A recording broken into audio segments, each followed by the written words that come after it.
Hello students, नमस्कार आप सभी को। कैसे हैं आप सब और कैसी चल रही है आप सभी की मुख्य परीक्षा की तैयारी।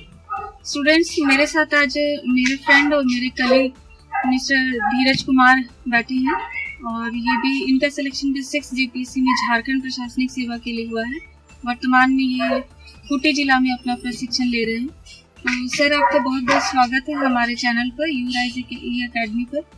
तो मैं ये कहना चाहती हूँ कि स्टूडेंट्स के साथ आप अपना कुछ तैयारी के दौरान और सिलेक्शन के बाद कुछ इस तरह कुछ भी अनुभव है पीटी, मेंस या इंटरव्यू से रिलेटेड, तो आप उनके साथ शेयर करिए ताकि उनको तैयारी करने के दौरान अगर कोई मिस्टेक उनके साथ हो रहा है तो वो उसको ना करे और जल्दी से जल्दी सिलेक्शन पा सके। तो देखिए, प्रीलिम्स तो अभी हुआ है और ज़्यादातर लोग मेंस की तैयारी में लगे हुए हैं।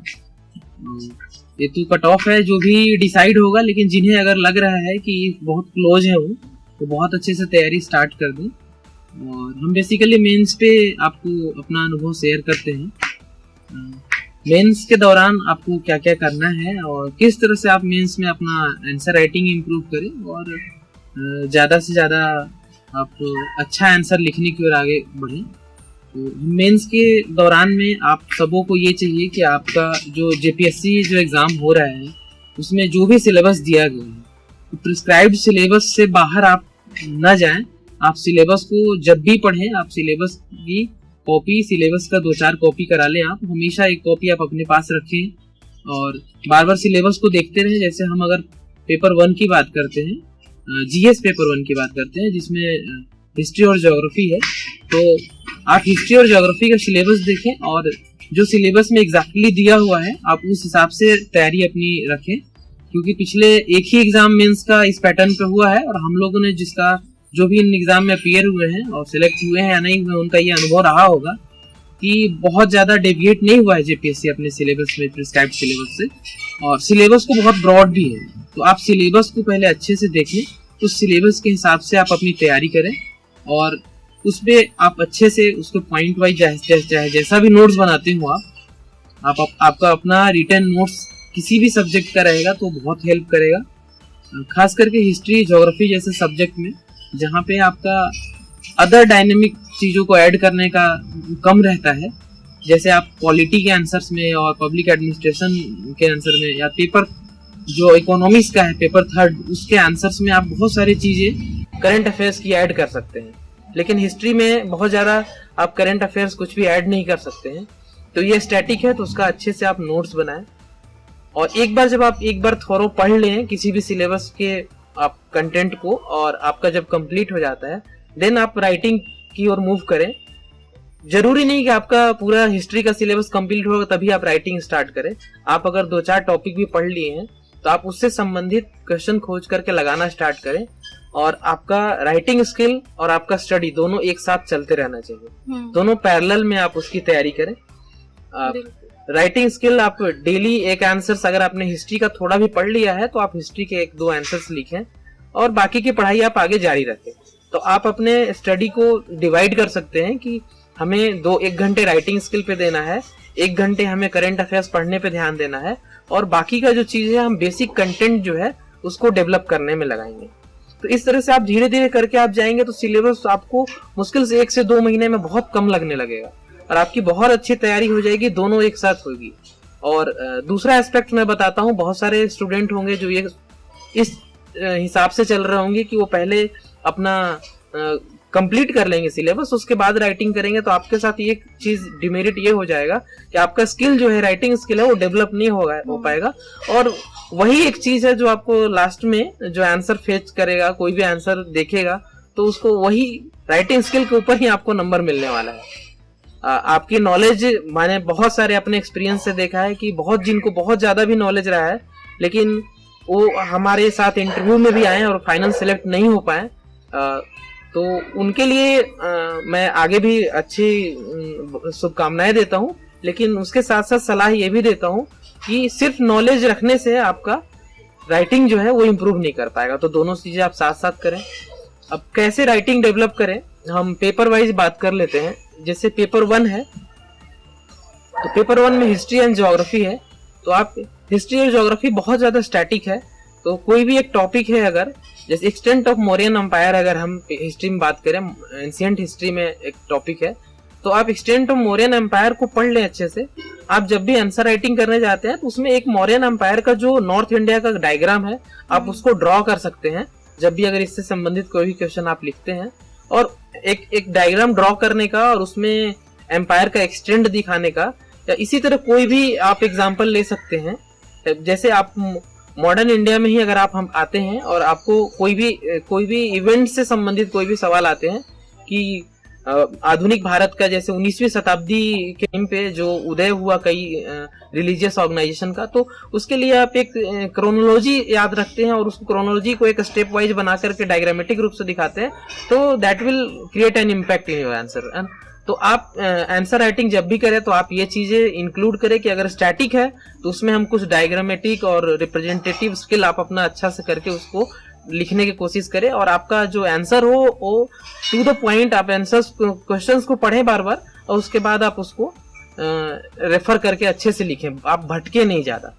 सर, जैसे मैंने भी अपनी एक वीडियो में सिंधु घाटी सभ्यता से संबंधित एक प्रश्न का मैंने फॉर्मेटिंग कराया था, तो उसमें भी मैंने ये बताया था स्टूडेंट्स को कि आप सिंधु घाटी का जो एक तरह से एक्सटेंड है उसको आप मैप के थ्रू दिखा सकते हैं। जैसे आप इंडिया का नीचे वाला ना बना के सिर्फ ऊपर वाला, तो मतलब ये जो आप कह रहे हैं बिल्कुल सही कह रहे हैं कि जो स्टैटिक है हम उसमें मैप, डायग्राम, चार्ट वगैरह के थ्रू बिल्कुल अपने आंसर को मतलब इतना इम्प्रेसिव बना दे कि वो मार्क्स बिना लिए वो आगे ना बढ़े। हाँ, इससे आपका आंसर बहुत इम्प्रूव होता है।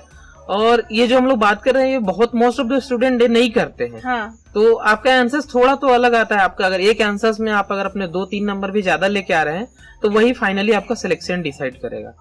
अब अगर हम पेपर 2 की बात करते हैं, जैसे पॉलिटी में हम किसी भी क्वेश्चन की बात करते हैं, तो अब अगर फेडरलिज्म पे कोई क्वेश्चन आया है तो आप फेडरलिज्म के करंट एग्जाम्पल लिख सकते हैं। तो उसमें एक इम्प्रूव और इम्प्रोवाइजेशन का चांस रहता है कि आप करंट अफेयर जो पढ़ रहे हैं उसका यूज करें। तो आप जब भी पेपर 2 या 3 इकोनॉमिक्स या कोई भी रूरल डेवलपमेंट सब चीजें जो आपके पेपर 3 में है, और एग्रीकल्चर की कई सारी चीजें पेपर 3 में है, तो आप जब भी इनके आंसर्स लिखे तो इनमें आपको हमेशा आंसर्स को डायनामिक बनाएं। हमेशा आप ध्यान में रखें कि अगर कोई भी चीज आया है तो उसमें स्टैटिक चीजों को ऐड करके, जो करंट से कुछ चीजें हैं उनको ऐड करके, अगर कुछ डायग्राम भी बन रहा है हमसे तो उसको इम्प्रूव करके आप जो प्रॉपर आंसर लिखेंगे और ये स्ट्रक्चरिंग करेंगे तो आई होप कि बहुत अच्छे मार्क्स आपके आएंगे। और सर मुझे लगता है कि मतलब ये प्रैक्टिस करने से बिल्कुल आ जाता है। हाँ, जैसे हम स्टार्ट जब करते हैं तो होता नहीं, हमको समझ में नहीं आता है कि हम शुरुआत कहाँ से करें, या फिर एंड आ जाता है तो कंक्लूजन कैसे लिखें। लेकिन जब हम लिखते लिखते ये चीज बिल्कुल हो जाता है कि आप स्टार्ट कर, वैसे में आप पूरा टॉपिक पढ़े और उसके किसी भी कंटेंट से अगर सवाल आ जाता है तो आप उसको लिखने के लिए बिल्कुल रेडी रहते हैं। और दूसरा चीज मैं यहाँ पे ये भी, जैसे आप बता रहे हैं, बिल्कुल सही बता रहे हैं, तो अगर किसी के साथ मैप, डायग्राम ये सब बनाने में प्रॉब्लम है तो वो जैसे अलग से भी उसका प्रैक्टिस कर ले, जैसे इंडिया का मैप, वर्ल्ड मैप, इस तरह का, या कोई डायग्राम है तो उसको भी थोड़ा सा अलग से एक कॉपी में स्टॉप वॉच लगा के कि जल्दी से जल्दी बन सके, उसको वो प्रैक्टिस कर ले ताकि आंसर राइटिंग के दौरान वो मैप ही ना बनाता रह जाए। जरूर। इस तरह से आप अपने आंसर्स को इम्प्रूव कर सकते हैं और ये अलग ही आपके आंसर्स में एक इम्प्रेशन लाता है। और पेपर 4 जिसमें कि हमारे बैच जो फर्स्ट टाइम हम लोगों ने जो मेंस लिखा है नए सिलेबस के हिसाब से, तो कुछ लोगों ने साइंस के में अच्छा नंबर फेच किया है। 6 है सर, जैसे कि हम लोग तो पेपर जीएस का पेपर 4 है हमारा। ये जीएस जो पेपर 4 है आपका, जिसमें साइंस सब्जेक्ट्स है, तो उसमें आपका बेसिक कंटेंट, उसमें नंबर काफी पिछले बार दिए गए, तो होपफुली इस बार भी मेंस में काफी नंबर मिलने के चांसेस है उसमें। तो आप कोशिश करें कि वो साइंस का सब्जेक्ट है, बहुत ज्यादा इम्प्रोवाइज नहीं कर सकते आप उससे, करंट अफेयर्स और इन सब चीजों से, लेकिन आपका जो बेसिक कंटेंट है वो बहुत फायदा करेगा, तो आप उसमें इम्प्रूव करें और आप ज्यादा से ज्यादा आंसर्स उस टॉपिक से संबंधित आंसर्स लिखने की कोशिश करें। ये मेरा सलाह होगा और ये एट द एंड आपको बहुत अच्छा नंबर फेच करके देगा। और कॉन्फिडेंस रखें आप। और एक चीज और, एग्जाम के दौरान जब आप मेंस लिख रहे होंगे तो उस समय के लिए मैं एक सलाह देना चाहूंगा कि आप क्वेश्चन को बार बार पढ़ें, क्योंकि लॉन्ग आंसर्स राइटिंग है झारखंड में, तो आंसर्स जो है वो 600-700 वर्ड ऐसे चला जाता है, तो कई बार आप क्वेश्चन से भटक जाते हैं, तो ये कहीं ना कहीं नेगेटिव इम्पैक्ट देगा एग्जामिनर पे, तो आपके नंबर थोड़े कम मिल सकते हैं या कट सकते हैं। तो आप कोशिश करें कि बार बार क्वेश्चन को रेफर करते रहें, भटके नहीं, उसी हिसाब से अपने आंसर्स को इम्प्रूव करें। और वो एग्जाम में नहीं आ पाएगा, आपको प्रैक्टिस से ही अभी से ही आ पाएगा। अभी से आप किए रहेंगे, प्रैक्टिस में रहेगा तो आप बहुत अच्छा करेंगे। आप उस समय आपको बहुत इजीली आप उसको रेफर करते हैं, बार बार क्वेश्चंस को आप अपने अच्छे आंसर्स लिख सकते हैं। सर एक चीज और, क्योंकि आप भी हैं और मैं भी हूँ, तो आपका टेक्निकल बैकग्राउंड है और मेरा जो बैकग्राउंड है वो सिंपली जो ग्रेजुएशन होता है, आर्ट्स ग्रेजुएशन वो है।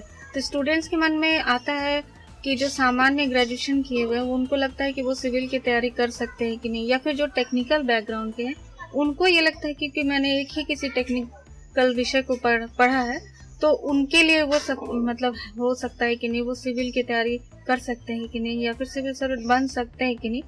तो मुझे लगता है कि हम दोनों जब साथ में बैठे हैं तो ये एक एग्जाम्पल भी है कि आप किसी भी टेक्निकल बैकग्राउंड से हो या सामान्य बैकग्राउंड से हो, आप अगर सिविल की तैयारी करना चाहते हैं तो एकदम कर सकते हैं। और जो इसका जो तैयारी करने का जो फ्लो है, अगर उसको आप जारी रखते हैं, और आंसर राइटिंग सबसे मस्ट जो है, आंसर राइटिंग अगर उसको आप कर सकते हैं तो आपका बैकग्राउंड कोई भी मायने नहीं रखता है। आप किसी भी बैकग्राउंड, आप चाहे ग्रामीण पृष्ठभूमि से आते हैं, शहरी पृष्ठभूमि से आते हैं, वो आपका जरूर सिलेक्शन, आपकी मेहनत जरूर आपको सिलेक्शन दिलाती है। तो यही चीज मैं मैसेज भी देना चाहती थी। जरूर मैडम, पृष्ठभूमि से हम लोग ग्रामीण पृष्ठभूमि या बहुत सारे लोग हैं ऐसे जो ग्रामीण से ही सेलेक्टेड होते हैं। मैं भी एक अनुमंडल क्षेत्र से बिलोंग करता हूँ, बहुत शहरी क्षेत्र नहीं है मैं जहाँ से बिलोंग करता हूँ। और मेरी भी मैं पलामू के छतरपुर जगह से बिलोंग करता हूँ और मेरी भी स्कूलिंग वहीं के गवर्नमेंट हाई स्कूल से हुई है। और उसके बाद मैंने इंजीनियरिंग किया है। तो ये बहुत कोई हार्ड एंड फास्ट नहीं है कि आप आर्ट्स बैकग्राउंड से हैं या आप ग्रामीण पृष्ठभूमि से हैं। आपका जज्बा होना चाहिए और आपकी मेहनत और लगन होनी चाहिए। हो सकता है कि आप ग्रामीण पृष्ठभूमि से हो तो बहुत सारे शब्दों से, अंग्रेजी के शब्दों से ही नहीं, मैं चैलेंज कर सकता हूँ, आप बहुत सारे हिंदी के शब्दों से भी रूबरू नहीं होंगे। तो ये दोनों शब्दावली का खेल है और ये जरूरी नहीं है कि आप ग्रामीण पृष्ठभूमि में उस शब्द को पढ़े हो, या शहर वाले हो सकते, जरूरी नहीं है कि उस शब्दावली से ही वाकिफ हो। तो आपकी कोशिश यही रहेगी कि आप अपने मेहनत पर, अपने आत्मविश्वास पे भरोसा रखें और वो ज्यादा आगे आपको ले जाएगा। आप मेहनत करें, आप आंसर राइटिंग करेंगे तो आपको बहुत अच्छा स्किल जो है जो कि डेवलप हो जाएगा, तो आपकी अच्छी आंसर राइटिंग भी आएगी। और जहां तक टेक्निकल और नॉन टेक्निकल बैकग्राउंड का सवाल है तो अभी तक हमने कई एग्जांपल देखे हैं अपने जेपीएससी में ही, जो जिनका आर्ट्स बैकग्राउंड रहा है बट वो बहुत अच्छा किए हैं, वो टॉप 10 में भी हैं। तो इनसे कोई फर्क नहीं पड़ता है। आप अपने सब्जेक्ट से, आपका जो जीएस का 4 पेपर है उससे ऑनेस्ट रहें, अच्छी तैयारी करें उनकी, आप प्रॉपर नोट्स बनाएं और एग्जाम में अच्छे से लिखने के लिए आप आंसर राइटिंग की प्रैक्टिस करें। आप बहुत अच्छा कर सकते हैं। चलिए, तो अब हम ये वीडियो यहीं पर समाप्त करते हैं। सर ने हमें बहुत अपना कीमती समय दिया है, तो आप सभी का बहुत बहुत धन्यवाद हमारा वीडियो देखने के लिए। और साथ ही यू राइज ई एकेडमी की जो सारी टीम है उनके तरफ से भी मैं सर को धन्यवाद देना चाहूँगी कि वो मेरे साथ बैठे हैं यहाँ पर और स्टूडेंट के साथ अपना जो भी एक्सपीरियंस है वो शेयर किए। तो मुझे पूरा विश्वास है कि आपको कुछ ना कुछ तो इससे ज़रूर लाभ मिलेगा। तो हमारा वीडियो देखते रहिए और इससे जितना ज़्यादा से ज़्यादा हो फायदा लीजिए। धन्यवाद टीम को, आप सभी को दर्शकों धन्यवाद मेरे तरफ से भी। और आप इस दौर में हैं कि आप सिविल सर्विसेज की तैयारी कर रहे हैं। एक तैयारी का कठिन टाइम होता है, आप इसमें आए हैं, यही बहुत बहुत सराहनीय है। आप इसमें लगे रहें, आपको सफलता जरूर मिलेगी।